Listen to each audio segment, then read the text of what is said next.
بسم الله الرحمن الرحيم والصلاة والسلام على رسوله وصحبه أجمعين.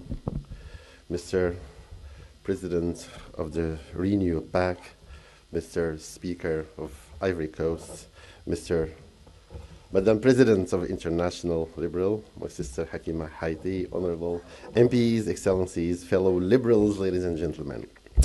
Allow me first to express my delight, together with the joy of Mouvement Populaire, Union Constitutionnelle, and the Parti Libéral, as well as the pleasure of President Hakima Haiti, to have the Renew PAC annual conference being held here in the magnificent, colorful city of Marrakesh.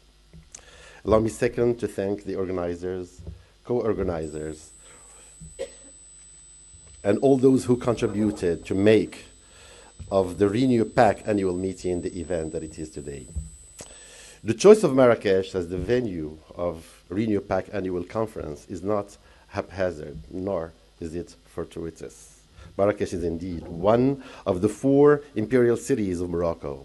The city was founded in late 11th century as the imperial capital of the Almoravid Empire, which is an imperial Berber Muslim dynasty that stretched over the western Maghreb and the Andalusia, which was the Muslim-ruled area of the Iberian Peninsula.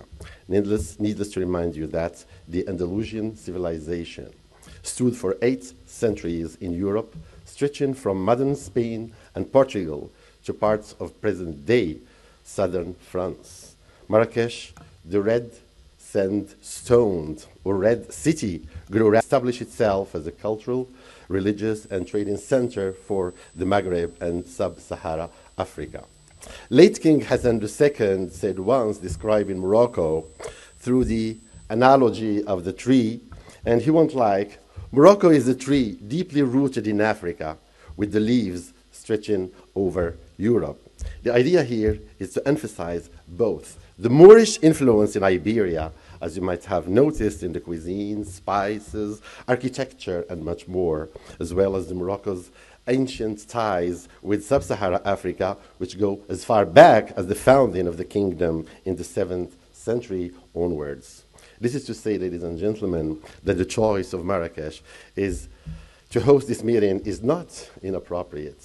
Morocco is indeed linked historically and culturally to both Europe and Africa. Now, Renew Europe and Africa, reinforcing the liberal cooperation. A striking observation here. We seem more likely to opt for the use of the prefix renew, which linguistically means resume after interruption. Here is what is it that has been interrupted in Europe and that we have to resume today. Then again, reinforcing the liberal cooperation. The prefix shows up again and indicates that liberal cooperation has been weakened and that we need maybe to roll up our sleeves to make this enforcement happen. The main conclusion here is a prevailing discomfort and uneasiness in both continents, Europe and Africa. Accordingly, growing consciousness is observed sprouting lately when biggest UE parties try compromise to create pan-European MPs. In fact, the biggest EU party families have agreed to push to allow for a so-called pan-European members of the European Parliament, which could further European integration. This move is visibly motivated by the feeling of an easy, anxious Europe that has never been so much in danger. As the Brexit points it out, and as President Emmanuel Macron has warned once, the European trap, according to Macron, is not one of being part of the European Union. The trap is in the lie and the irresponsibility that can destroy it. He carries out by posing the major misconceptions, saying, who told the British citizens the truth about their post-Brexit future? Who spoke to them about losing access to the European market? It is rejection without alternatives. The angermongers, backed by fake news, promise anything and everything. and getting us to do things that make no sense. And so our democracy ends making no sense.